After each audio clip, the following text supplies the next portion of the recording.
and hopefully now recording. And please, at the end, remind me that I've been recording so that we can, so I don't eat up all my solid state drive space. So let's see here. All right.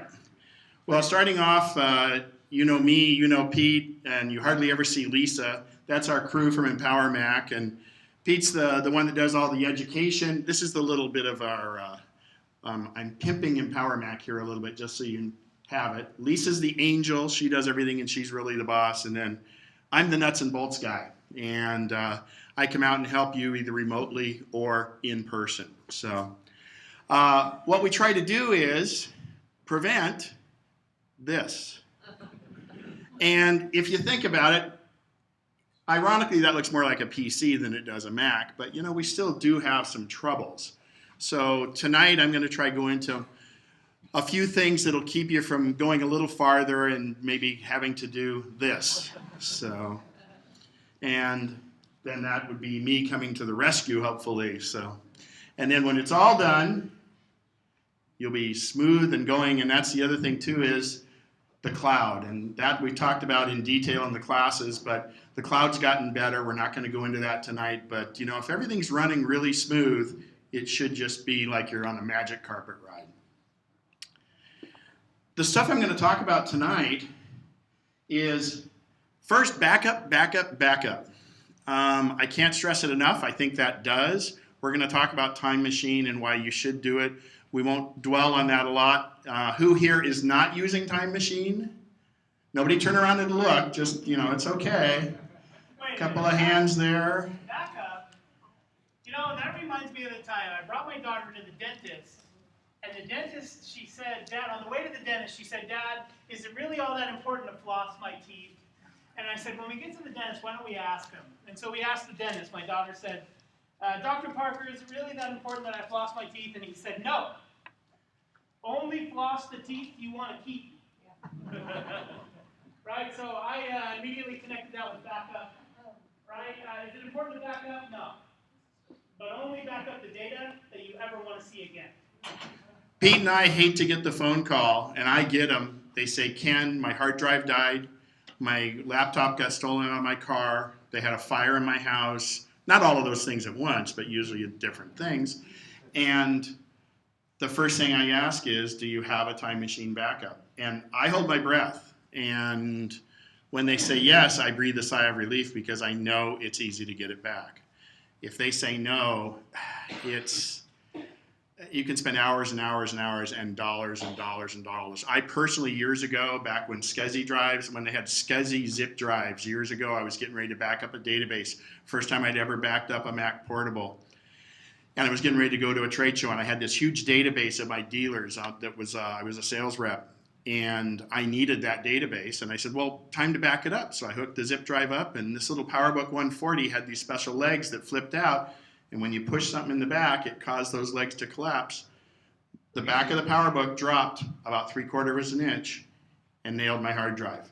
So I drove to Marin, and I reluctantly but happily gave them $1,200 back, 20 years ago, to get the data back on my hard drive. So, but the worst thing is I was doing the right thing. I was getting ready to back up, but I hadn't backed up. So backup, backup, backup. I'm going to show you and talk about how to improve performance on your machine. This doesn't mean a little blue pill that we all get emails about. This is real things that you can do. I want to stress a lot of things. I'm kind of the frugal tech guy. I love trying to save people money and trying to save me money. And we'll go into that quite a bit here. There's some great ways to do it because we all know tech's expensive, but there's no reason to make it any more expensive than it has to be. A little bit of get informed. Pete kind of mentioned some of the things about the scams and stuff. I'm going to leave that to the end to see if we have extra time for it because it can be covered on individual basis. And I'm going to tell you how to print for free and actually really how to make money by printing. So, Are you going to tell us how to print money? No, but I'm going to tell you how to keep from flushing money down the drain. How's that? So. You know what's interesting is printer manufacturers are required to reduce or enlarge the size of currency if you put it on the printer. So if you buy an HP printer, you put currency on the scanner and you go to copy it, it will either be larger or smaller than the original. And by the way, those printers also print a little code that can be seen by the Secret Service on the side. Not that I know that from Not that experience, we know but that you know, from experience. and so. Time machine. Yeah, not everybody's using time machine, but if you're not, you really need to. And I'm going to tell you how you probably should have 2 different time machines. And I don't mean the, you know, Lost in Space Wayback Machine. You need to have time machine on your Mac. Time machine lets you use any external drive, and it configures it automatically. So gone are the days when you used to have to go to the store and make sure you got a FireWire or a SCSI or a Mac hard drive. You go get any hard drive that's external, and usually it can be USB. People are worried about, well, USB speed. You're only backing up. So don't worry about speed being a factor. We're not trying to move, you're not trying to render your videos. So just get any hard drive, you plug it into your Mac, and a little window pops up and says, I've seen that you plugged in an external hard drive.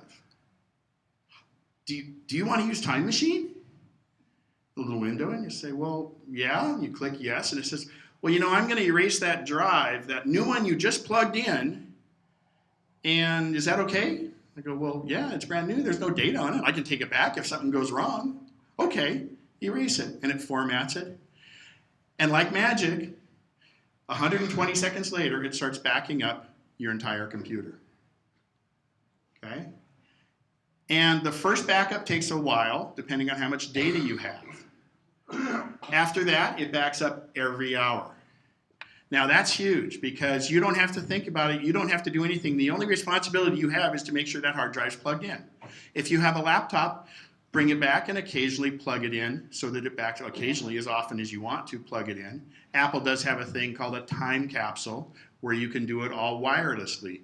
It's huge, it's easy, and there's no reason not to do it. They make it very, very easy.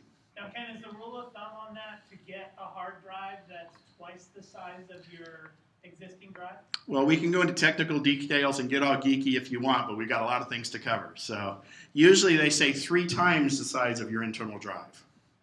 Okay. As I said, it backs up every hour.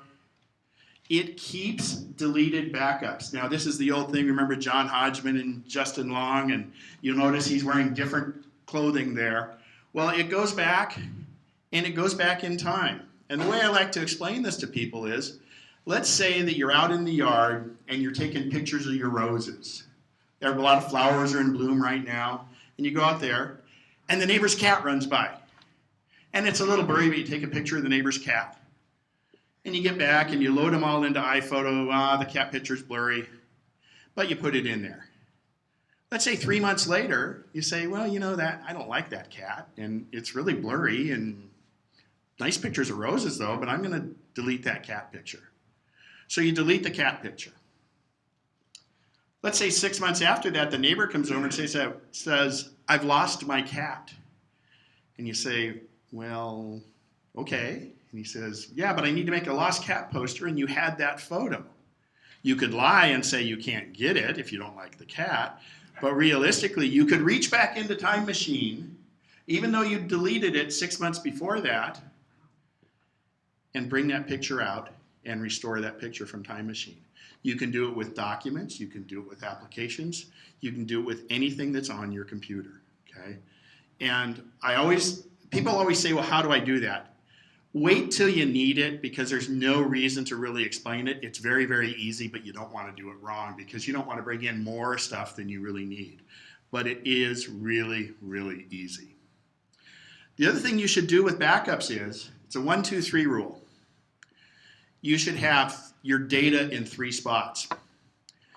When you think about it, when the Malibu Canyon fires are rushing up and it's going to all these houses, you see people running out with their photo albums in their hands. Those that were able to get home, they run out with their photo albums. Well, you guys have all your photos in, or not all your photos, but the majority of your photos are digital now, and they're in your computer.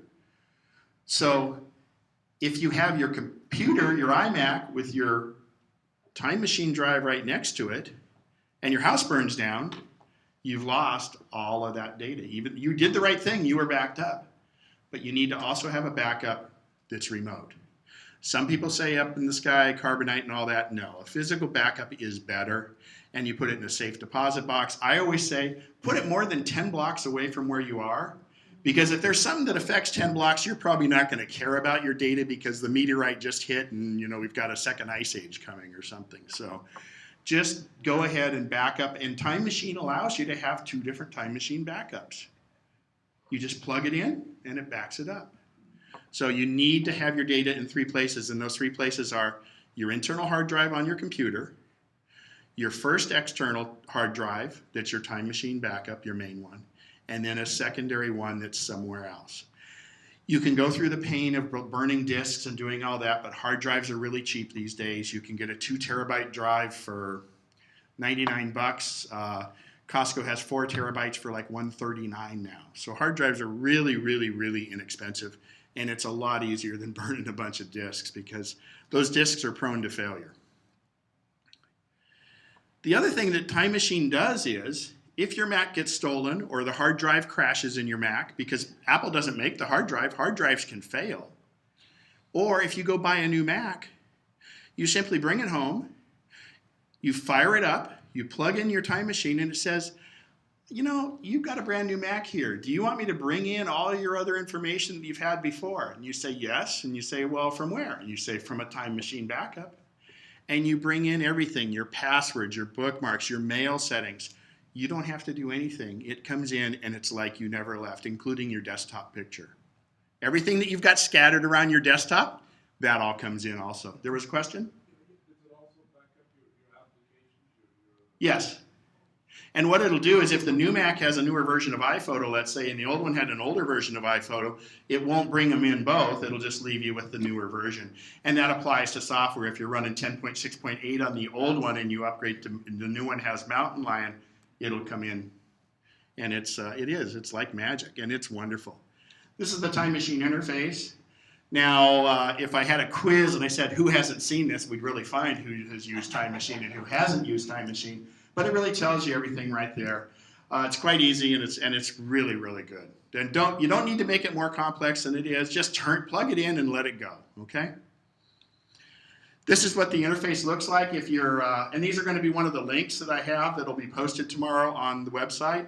And it's got a good video on how Time Machine really works. But the reason it's called Time Machine and not backup is because you can go back and get that old picture of that cat that you deleted. You go back in time. I had a client whose Safari was all messed up. We couldn't do anything, download new ones, do everything. We went back about 6 months before that. We got that Safari out of Time Machine, and it's been working great ever since. So it doesn't apply just to documents. It's really kind of interesting how it goes back. It looks back into time, and those are each days or each backup session there. Next thing I'm going to talk about is improving performance on your Mac, because that's an issue for all of us, because how many of us have seen this? Okay? The spinning beach ball. Sometimes it goes on forever, sometimes it only goes on for a little while, but it happens. And it's usually a resource problem.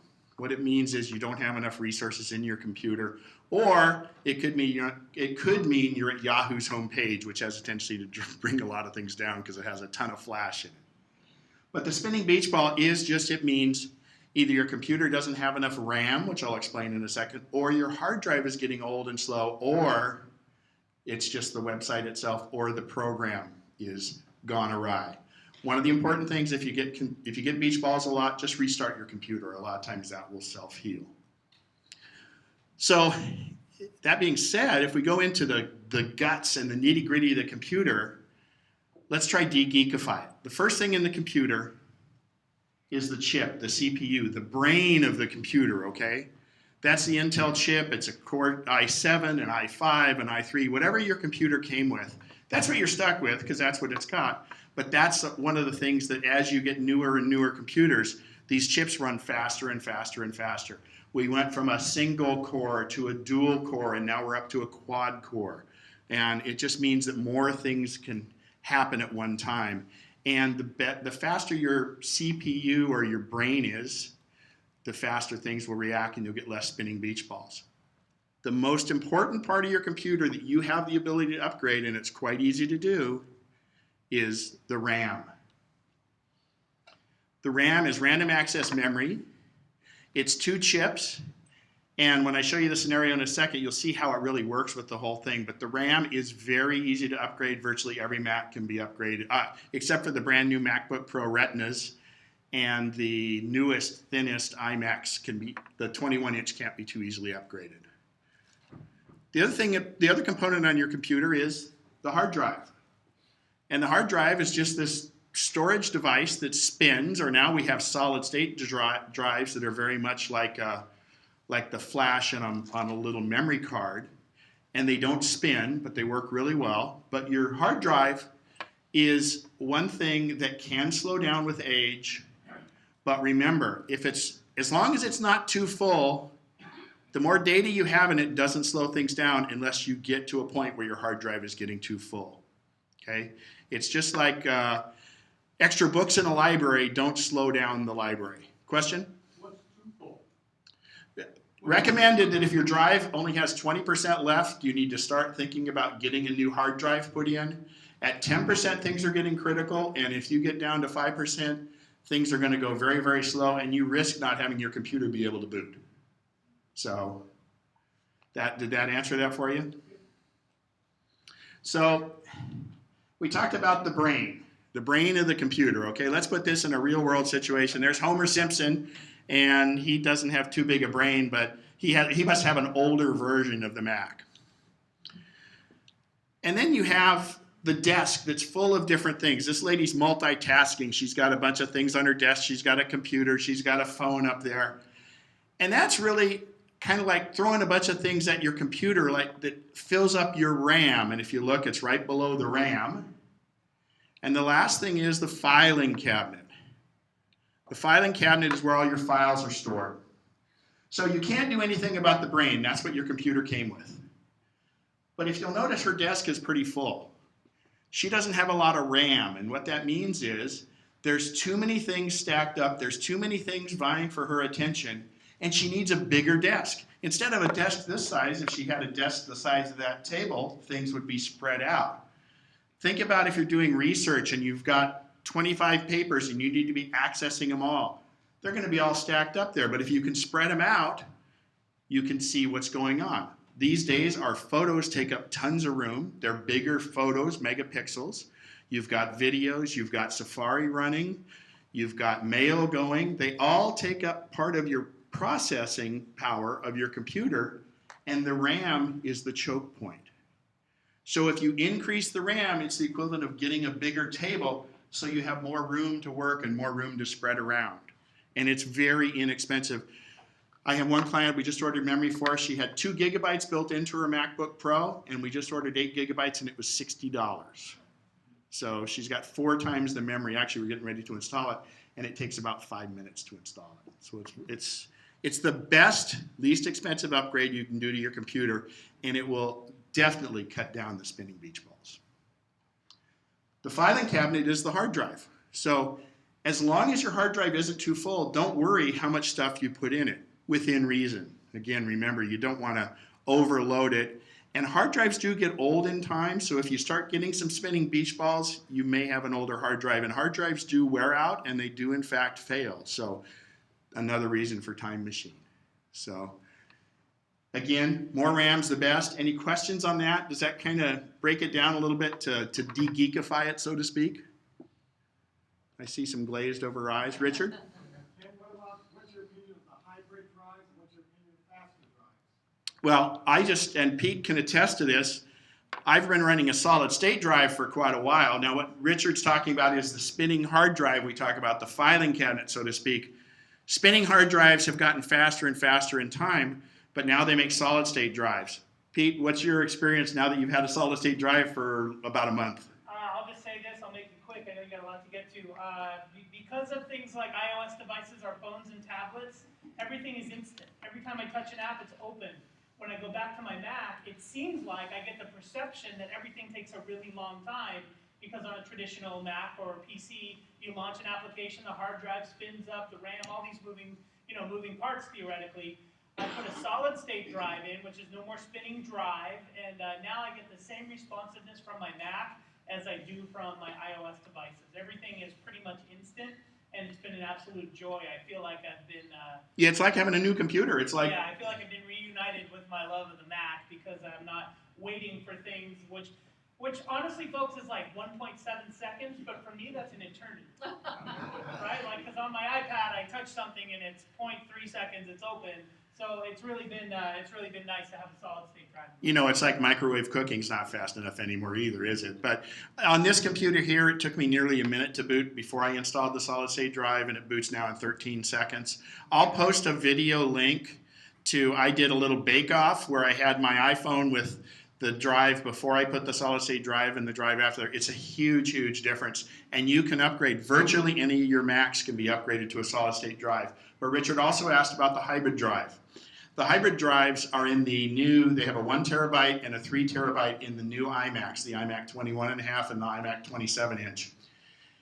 They kind of are the best of both worlds, because the problem with a solid state drive is to get a big one, like a 500 gig drive for this computer, I got an incredible deal on it because I'm the frugal guy. I got it on sale for $300 and something, where I could go out and get a terabyte drive inside spinning for under 100. But the solid state drive at 500, it just, you don't have as much room yet. They're working on it. Apple offers it up to a terabyte. But what they have with these hybrids is they take the best. They take a small 128 gigabyte solid state drive and they couple it to a spinning drive, because the spinning drive is like the filing cabinet. It's just where everything's stored. But all the important stuff that's going on in your computer is done in the solid state drive. And it's wonderful, and it can actually be done in computers, in Macs that didn't come with hybrid drives. You can put a hybrid drive and make your computer into a hybrid drive with, as long as you're running Mountain Lion. So that's a little geeky, but it's where we're going on that. But don't be afraid of solid state, just realize that you may not have a good upgrade path going forward. If you are looking at iMacs, I encourage the 27 inch over the 21 inch just because you have the ability to you have 4 slots of RAM in it that you can upgrade, where you can't do that in the 21.5 inch Mac. And as programs get hungrier and hungrier for processing power, you're going to need to be able to put more RAM in it. You had a, Keith? You usually have 2 different kinds of RAM, static RAM and dynamic RAM. You had to have some of each. Is that still applicable in today's computer world? Well, this is, no, it's all DRAM, isn't it, Pete?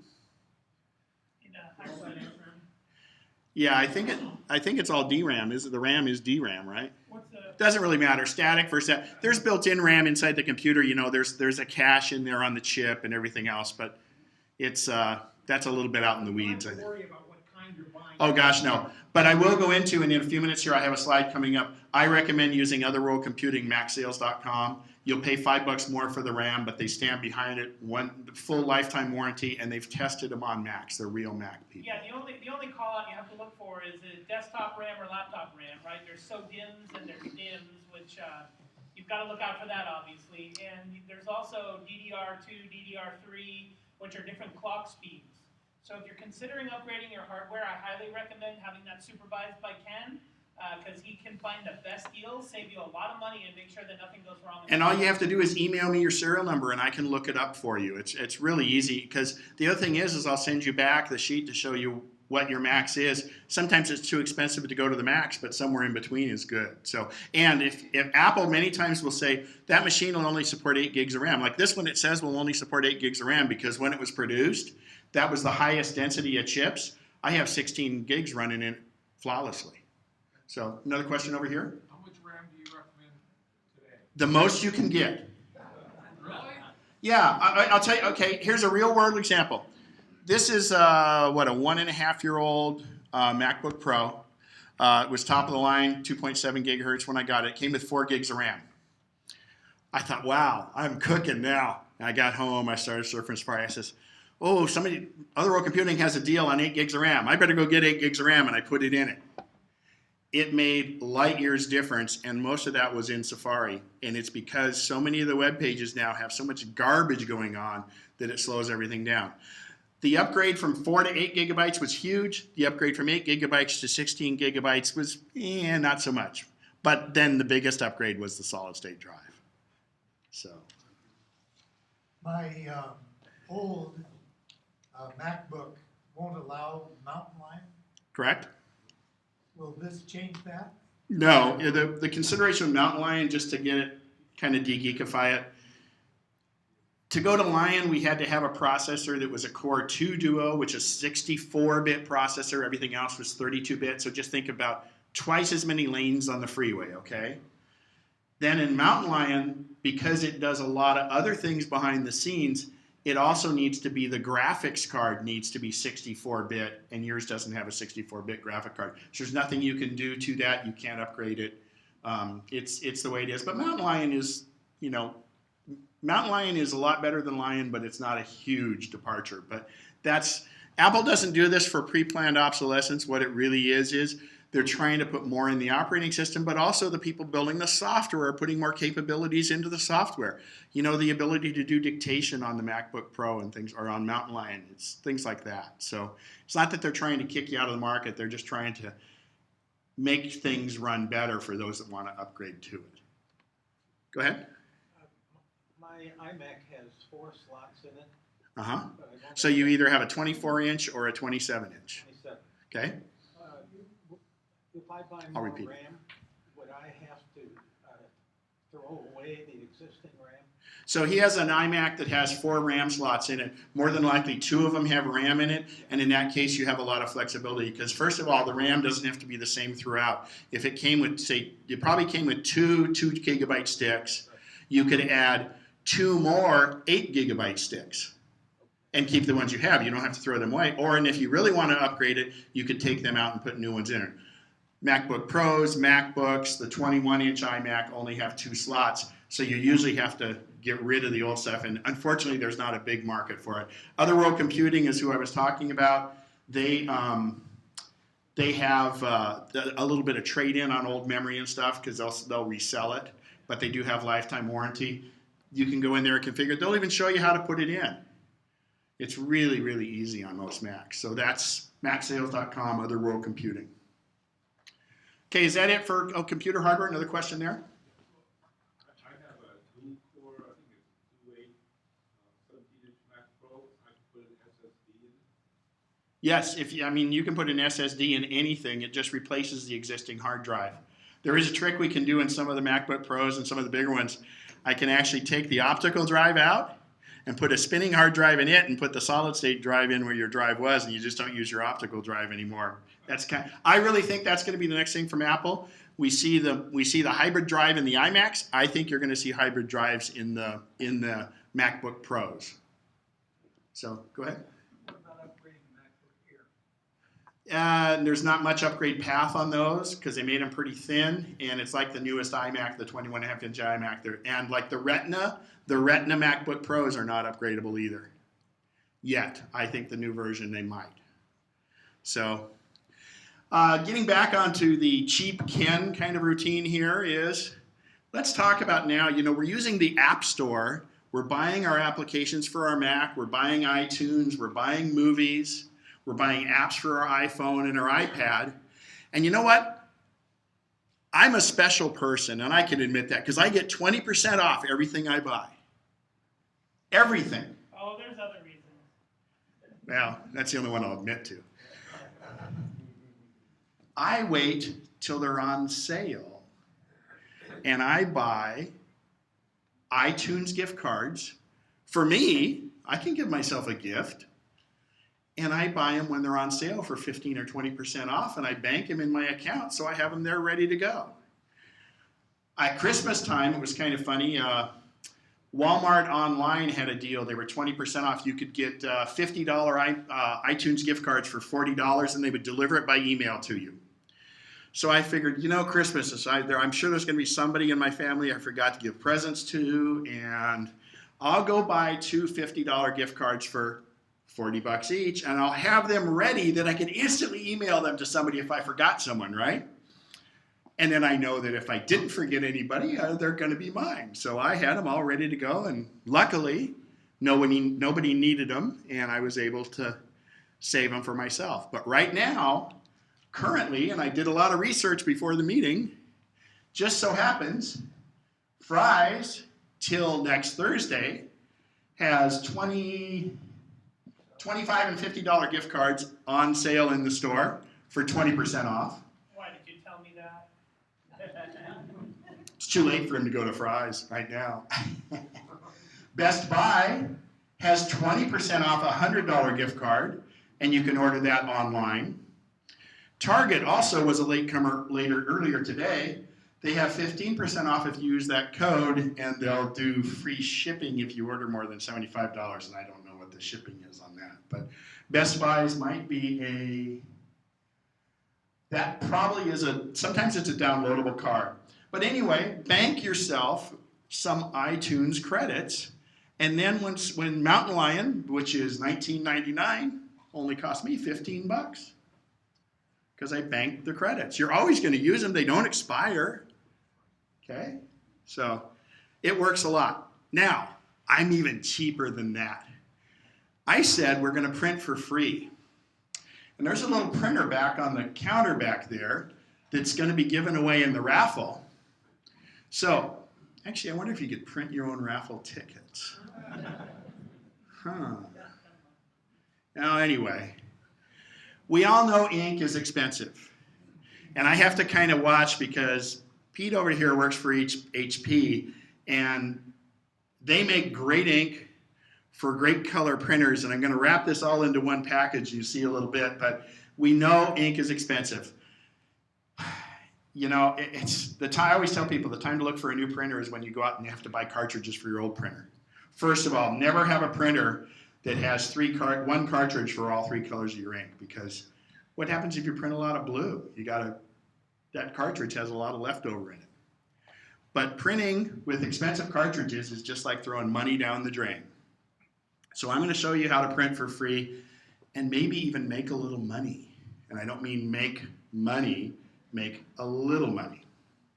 So the printer back there that Zule has is a Brother MFC J430W. Forget all those numbers, they'll be posted later. But what this printer does is a lot of printers, the whole idea with the printers and the reason that Pete and HP makes a lot of money, not Pete, but HP makes a lot of money is they lock the printer down quite a bit. It's very hard to put other cartridges in it because they're very stubborn about that. They want to give you the printer for a reasonable price, but they want to make money off of you on the consumables. It's the razor blade way of doing things.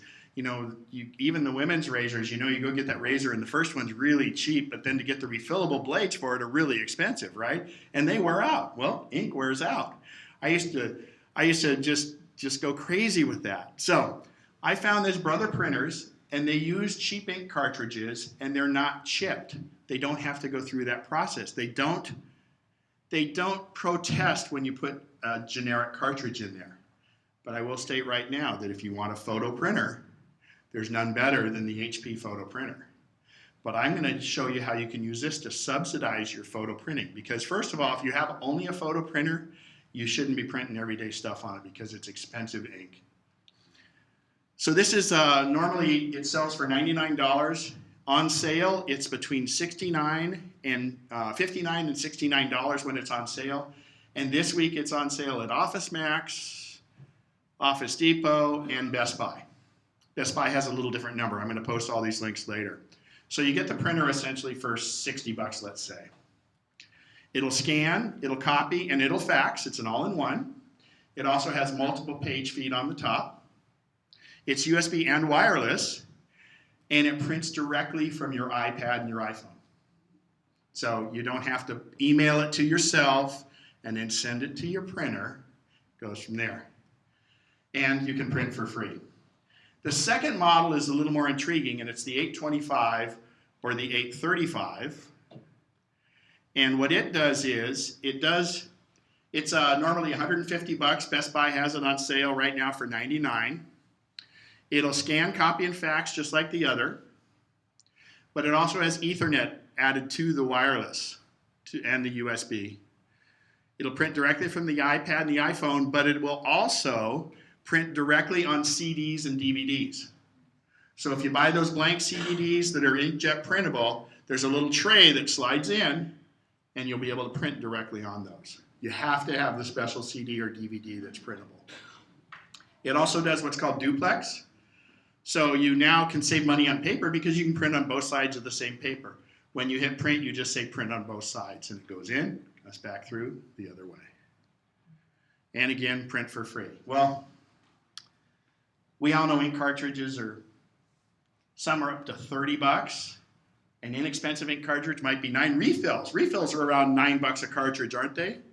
Who here refills their cartridges? How much are they? $9.99. Do I hear lower?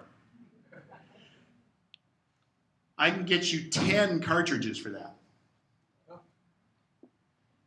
This is Amazon. I have 2 buyers I've been dealing with. I have a few clients that have been using this. They're cheap cartridges. They're not great ink. I have a couple photos I printed over here. They look okay. They're not great photo printers. But most of the time when you're printing, you're just printing a map to somewhere. You're printing a web page. You're printing things, a recipe, printing things like that. You don't need photo printing. It will do photo printing, but it doesn't do it well like the real photo printers. But it's 84 cents a cartridge. It's $4.45 plus $4 shipping. Okay? I have another place. It's $8, but you have to get free shipping if you order more than 25 bucks. So figure about 84 cents a cartridge. All right? 84 cents a cartridge. Go ahead. Can you refill any ink cartridge? Why? Buy these. Well, I mean, is that possible? Because I see those things where they say they refill them. I'm new to computers. That's fine. And yes, so her question was, can you refill any ink cartridge? Yes, you can refill ink cartridges, but remember, just like these cheap ink cartridges, you're not going to get great quality like you will if you have an HP, an Epson, or a Canon printer that's a photo printer and you want to print photos, you need to have the genuine ink because their scientists spend a lot of time getting it. And I'm a full believer in that, but the majority of the printing we do doesn't entail that. Also, it's cheaper to go to Walgreens or CVS or Costco and have them print your photos for you. Then by the time you pay for photo paper and you pay for photo ink, it's cheaper to do it that way. Or go to Apple. They'll send you the prints for you. So I told you to print for free, and I kind of lied. I'm going to tell you how to make money printing. You take that cartridge to Staples. Now, I had this presentation down perfect, and you could take it to Staples. You could do up to 10 a month. And on the 15th, they changed the program. They knew I was going to present it. And Pete, who used to manage a Staples store, said, yeah, they give $3 back. That was back in the day. But what they'll do is, and here's where they threw a little wrench in the works. If I take that 84-cent cartridge and walk into Staples and I give it to them, they'll give me a $2 credit on my rewards card. But the kicker now is, as long as I can spend $30 in ink or toner over a 180-day period. So what's that mean? You're funding the ink for your HP photo printer, right? So you use this cartridge, the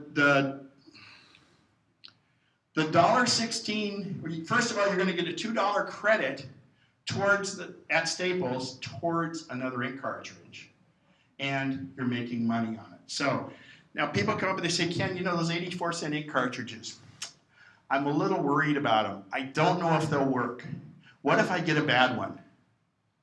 Well, take it to Staples right away then. Who cares? Just go get more. They'll make more. And realistically, that's what it comes down to. And I personally have not had any fail. None of my clients have had any fail. And we've been doing this for up to 8 months. And all ink cartridges fail and all computers can fail. But your cost of admission is pretty low. Buy some raffle tickets so you can get that printer back there. And then I'll provide the link so you can get 84 cents. Now, the other thing is when you go back to Amazon and with the links I have, you can buy 24 ink cartridges for twice that price. But I don't know if you really want to get 24 ink cartridges because they're going to dry up in the time you use them. But Mr. Cheap Guy here used to run everything through his black and white laser printer because it was the least expensive way to print. And I didn't care. The price of paper was about it. This is less expensive than a black and white laser. And I can print from my iPad and my iPhone. But it only works with the brother. And not all brothers. Other companies cartridges will work, but sometimes that's where the problems are, is because they have the software built into them. The Brother printers are renowned to having non-chipped cartridges. So it works. Any questions on that? Go ahead. Yeah, as far as getting cheap color, I have an HP color printer. Yeah, it costs a fortune in cartridges. So what's the other alternative to get good quality color prints, other than using your cartridge? For photos, Yeah, photos. go to Walgreens, go to Rite Aid, go to those places. That's the alternative. There's no such thing as a cheap alternative to photo ink. HP has done a great job of bringing their price down on their printers, their photo printers, tremendously from what it used to be, but it's still not cheap. And it's because it's very, very good quality. You know what? We all pay more for an Apple product, but we know the quality that's there, okay? I'm not saying this is a high quality printer, but it sure prints out some nice stuff and it does a great job. But you know how it is. I have a tendency. I used to, oh gosh, I'm going to be printing from my color inkjet. Oh God, it's going to kill me. In fact, what had happened is I would never print from it enough, and the darn things would dry up. So I don't, because I always print with my laser. That brings up another point. Never turn off your printer. I got to deal with the power company. No, realistically, your printer will use about as much, when it's asleep, will use about as much energy as a nightlight does. And the reason you want to leave your printer on is because how many of you, when you fire, you turn your printer off and you fire it up, and for about 5 minutes it's doing the chicken dance and doing this and talking to you and like that? That's it saying, you know, have I been off for 2 hours or 2 days or 2 months? I better clean those cartridges. Those expensive ink cartridges. Clean the cartridges, puts ink out because it really wants to make sure everything's clean, because when you're ready to print that beautiful photo you want to, it wants to be ready. If you leave it on, 2 things will happen. It knows the last time it cleaned its cartridges, so it'll know whether it needs to or not. But secondly, it will, if they don't use it a lot, will go through a cycle and clean the cartridges when it needs to so it doesn't get all gobbed up. So Pete, does that coincide with what your guys do? Oh, just nod yes. Okay. He's avoiding because I'm talking about the cheap ink, so. But leave them on. It really is a lot better, and it's, especially when you print from your iPad and your iPhone. So, any other printer? Go ahead. I've got a PhotoSmart 8450, which has been wonderful. I cannot picture buying a good printer for $60. Who said good? Sorry? Who said good? Oh, it's not 60. It's normally 99. It's not a great printer, but it's a good printer. Yours is a very good printer. Yeah. And I'm not comparing the two. I'm just saying for normal, everyday tasks where you're printing and just printing and printing. How many of you are printing out emails? You're printing out just different things that you're not really trying to make a masterpiece out of it. If you're trying to print good quality stuff, do it on your HP, and this will help underwrite the price of your HP ink. So I've got a printer that I rarely use, and I've noticed that I usually use black and white, but I've noticed that the color cartridges are going down, and it's because when I turn it on, it uses the ink. But it's also, if you're not using it very much, what happens, the inks can get gobbed up. And that's a perfect reason why, for instance, like HP, I mean, their scientists work on that too to make sure it's really, really good. Leave them on, let them run, you know, but because you're going to go through more ink if you fire it up randomly. So, but they do get gobbed up, and different ones do. And they'll be okay, they'll be safe to leave them on. Well, the beauty of this one is you're going to print on it all the time, so you're going to, you know, because you don't care about the price of ink because you're going to make money on every cartridge you turn in. I know that's hard to comprehend, but it really works. The last part I'm going to get into is just some of the deals. Where do I get these deals? I get these deal sites all the time. I'm searching, I'm reading all the Mac blogs. I read like 22 different Mac blogs to just find out different stuff. But I go to 3 different deal sites to find out information. And if I go and I'm going to look for something, I'll go here first to find out where they are. The first one I do is, well, not the first one, but one I do is called slickdeals.net. And again, all these links will be posted. I'll post these at kenspencer.com tomorrow or tonight. And you can go search for anything. But you also, You know, you can get caught though. Wow, that's on sale. Oh, you didn't know you needed it until you saw that it was on sale. And one of the deal sites used to say how to go broke by saving money. Well, you know, it is kind of the whole blue light special kind of mentality of it. So I guess I could just say be careful, okay? You don't want to make sure you really need it. What I do is I wait to find out what I need and then go there to find for that particular thing. But then while I'm there, of course, I see something else that I really have to have and can't live without that I didn't know I needed. The other one is fatwallet.com. And by the way, these are both in their forum section is where you want to go because that's where the hot deals forum section.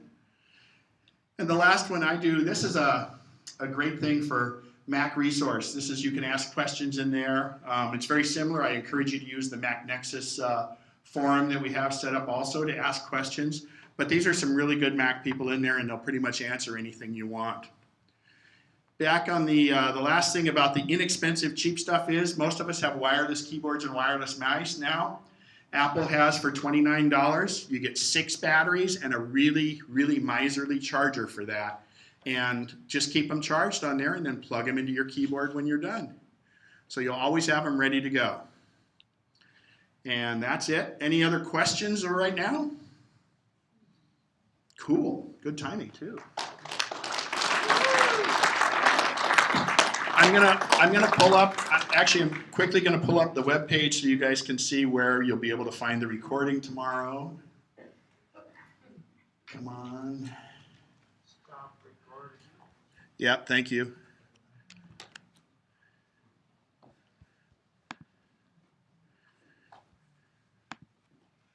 Safari. So go to kenspencer.com. No, thanks.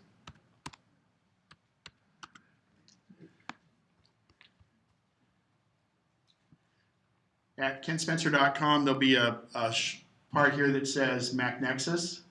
If you click here, these are a lot of my previous recorded classes, but I will have posted up there all the links that I mentioned tonight and a link to this recording, which will be on YouTube. So if you want to listen to this again, you can, but otherwise the links will be there. Question? I just want to make a comment, you said, these USB external drives, the last one I bought, which is about a week ago, came, and when I plugged it in, it was formatted PC and write protected. And write protected. And write protected, so What? I had to erase it.